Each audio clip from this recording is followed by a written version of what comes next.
জয় যিশু। আজ আমরা যে এত বাণী নিয়ে আলোচনা করছি এবং বাণী নিয়ে কথা বলছি, তার পিছনে একটি কারণ এবং গুরুত্বপূর্ণ অর্থ বহন করে। যার জন্য এই বাণী আমাদের খ্রিস্টীয় সমাজে এবং খ্রিস্টীয় বিশ্বাসীদের কাছে অনেক গুরুত্বপূর্ণ এই বাণীটি আমাদের কাছে। তো এই বাণীর ১ম এই আমরা বলেছি যে এই বাণীর ১ম ৩ টি হচ্ছে শিষ্য লোকদের উদ্দেশ্যে যীশু খ্রিস্ট বলেছেন এবং পরবর্তী বাণী ৪ টা বাণী ছিল পিতা এবং নিজের সম্পর্কে তিনি বলেছিলেন। তো আজকে যে বিষয়টি নিয়ে আমরা আলোচনা করতে চাই সেটা হচ্ছে ৪র্থ বাণী, যেখানে বলেছে যে, ঈশ্বর আমার, তুমি কেন আমাকে পরিত্যাগ করিলে?" আজকে এই বিষয়টিকে নিয়ে আমরা গুরুত্ব সহকারে আলোচনা করতে চাই। এই যে এইখান থেকে আমরা কি শিখতে পারি? মথি তার ২৭ অধ্যায় ৪৬ পদ, "আর ৯ ঘটিকার সময় যীশু উচ্চ রবে চিৎকার করিয়া ডাকিয়া কহিলেন, এলি এলি লামা সাবাক্তনি?" অর্থাৎ, ঈশ্বর আমায়, তুমি কেন আমায় পরিত্যাগ করিল?" এই বাক্যের ১ম এ যেটা আমরা লক্ষ্য করি যে এটা গীর্ষ্মগীতা তার ২২ অধ্যায় থেকে কোট করা হয়েছে এবং সেখান থেকে বলা হয়েছে। এবং যদি এই বাক্যের আরো গভীরত্ব বোঝার চেষ্টা করি, এই বাক্যের বিষয়টা যদি আমরা চেষ্টা করি, তাহলে আসুন না বাক্যে দেখি। সেখানে বলা হচ্ছে ৪৬ পদে যে, "আর ৯ ঘটিকার সময় যীশু উচ্চ রবে চিৎকার করিয়া কহিলেন।" তিনি উচ্চ রবে চিৎকার করে বলছে যে, প্রভু আমার, তুমি কেন আমাকে ত্যাগ করিলে?" যেখানে এখানে তিনি যে ক্রাইওড বা চিৎকার করার কথা বলে, এইটা গ্রিক ভাষায় অ্যানিবোসেম একবারই উচ্চারণ করা হয়েছে এবং একবার এটাকে খুব তীব্র কষ্ট এবং যন্ত্রণার বহিঃপ্রকাশ হিসেবে এই শব্দটাকে ব্যবহার করেছে। কারণ যীশু খ্রিস্ট ক্রুশে বসে তীব্র যন্ত্রণায় কষ্টর মধ্যে ছিল।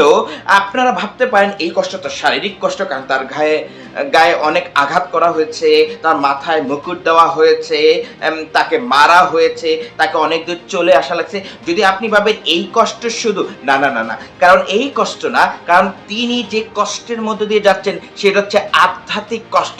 আধ্যাত্মিক কষ্ট তিনি সহ্য করছেন। তিনি চিন্তা করছেন যে এইটা, আপনি আর আমি যেটা ভাবতেছি যে এই কষ্টটাই মনে হয় তিনি তীব্রভাবে নিচ্ছে, তীব্রভাবে না, তার ভিতর যে কষ্টটা সেটা হচ্ছে আধ্যাত্মিক যন্ত্রণা। আধ্যাত্মিক যন্ত্রণার মধ্য দিয়ে সে আছে। তার জন্য তিনি বলছেন চিৎকার করে, প্রভু আমার, তুমি কেন আমায় পরিত্যাগ করিলেন?"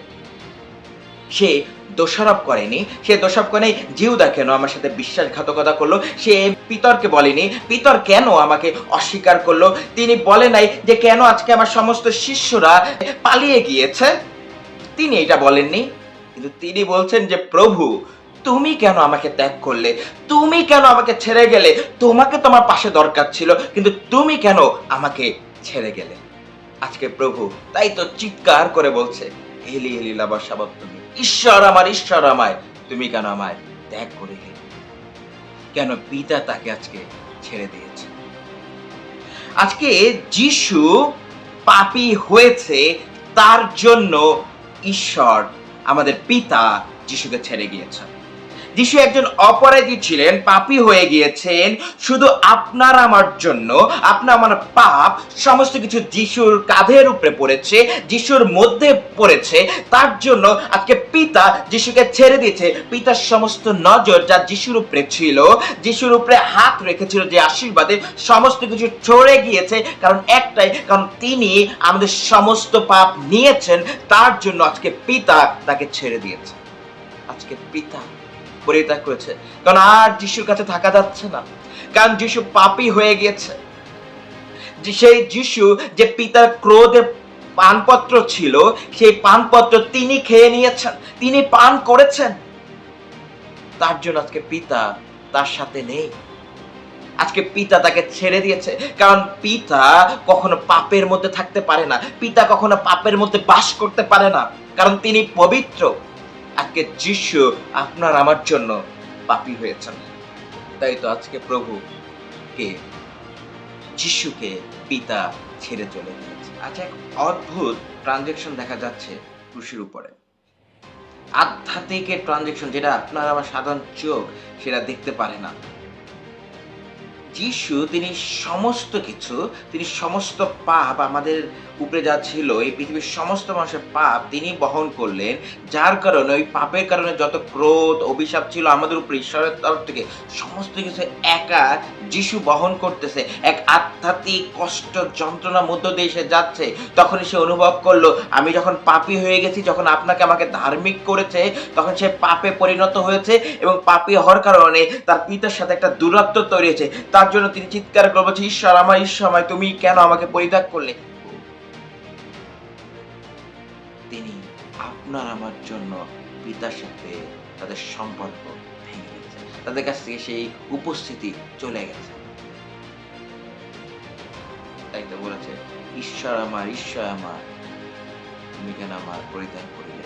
আপনি যদি একটু ভালো মতো দেখেন এই পদের আগে যিশু সর্বসময় পিতাকে হিসাবে ঈশ্বরকে সমাদর করেছে। পিতা হিসাবে।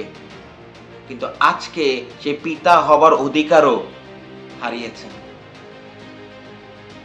আজকে আজকে ক্রুশে বসে বলতেছেন না যে পিতা আমায় তুমি কেন আমার পরিত্যাগ করিলে? ঈশ্বর আমায় তুমি কেন আমার পরিত্যাগ করিলে? কারণ যখন আমরা পাপী হই তখন ঈশ্বরকে দরকার হয় পাপের ক্ষমা পাওয়ার জন্য। তখন তিনি পাপী হয়ে গেছে আপনার আমার মতো। তার জন্য আজকে পিতা হিসাবে ডাকতে পারছে না। আজকে বলতেছে, ঈশ্বর আমায় তুমি কেন আমায় পরিত্যাগ করিলে?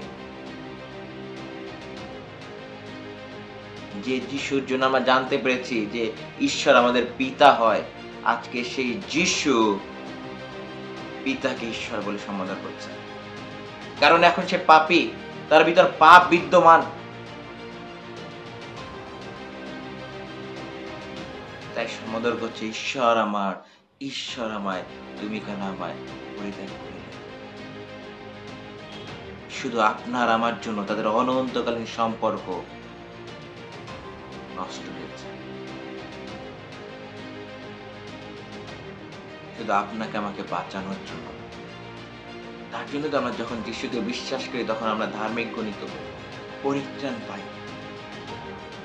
যিশু এত কিছু করেছে। তো আসুন না প্রিয় ভাই বোন, আমরা সকলে যিশুকে বিশ্বাস করি এবং পিতার কাছে আসি। তিনি আপনার আমার জন্য এত কষ্ট সহ্য করেছেন। ঈশ্বরের সাথে তাদের সম্পর্ক ভেঙেছে। তার জন্য তিনি চিৎকার করে বলছে, কতটা কষ্ট নিয়ে বলছে, সে কতটা কষ্ট পেয়েছে যে পিতার সাথে তার সম্পর্ক ভেঙেছে। তাদের সম্পর্ক অনন্তকালীনের মতো ছিল। শুধু আপনার আমার জন্য, যেন আপনি আমি পরিত্রাণ পাই। তো আসুন এই যিশুর বলিদানকে বিশ্বাস করি এবং পবিত্রভাবে জীবনযাপন করি, যেন পিতার সাথে আমাদের সম্পর্ক হয়। তার জন্য তো যিশু বলছে, যতজন তার আত্মা দ্বারা পরিচালিত প্রত্যেকে তার সন্তান। তাই আপনি আমি যেন সন্তান হতে পারি তার। তাই আসুন না যিশুর কাছে আসি, নিজেকে সমর্পণ করি এবং আমাদের পিতার সাথে ভালো সম্পর্ক তৈরি করি, যেন এক অদ্ভুত আশীর্বাদ আমরা পেতে পারি। যিশু আপনার আমার জন্য সেই ক্রুশে গিয়েছে, যেন আপনি আমি সেই নরক যন্ত্রণা থেকে যেন বেঁচে উঠতে পারি, যেন স্বর্গে এবং আনন্দের জায়গায় থাকতে পারি। তিনি নরক যন্ত্রণা ভোগ করেছে, যেন আপনি আমি স্বর্গের আনন্দ ভোগ করতে পারি। দর্শন না যিশুর কাছে যাই এবং প্রার্থনায় সমর্পিত করি, যেন প্রভু আপনাকে আমাকে দয়া করে।